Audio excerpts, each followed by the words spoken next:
అలాంటి చీకటి పాలన నుంచి మీ అందరినీ చూశాం.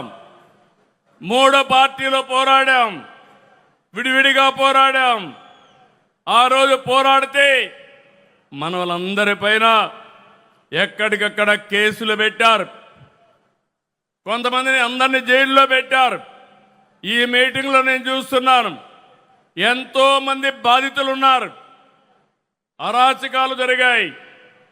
ఆ చీకటి పాలనను తీల్చుకొని ఈరోజు మనందరం కూడా ప్రజాపాలన వచ్చింది. ఆ రోజు నన్నే కాదు, కడాన మీరు చూస్తే ఇంత అనుభవం ఉండే నన్ను ఒక్క నోటీస్ ఇవ్వకుండా జైల్లో 53 రోజులు పెట్టారు.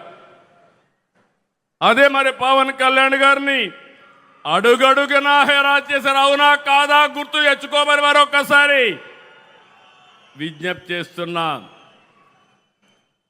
ఎన్నికల్లో విజయాన్ని చూసి మురిచిపోలేదు, రాష్ట్ర దుస్థితి చూసి కుంగిపోలేదు.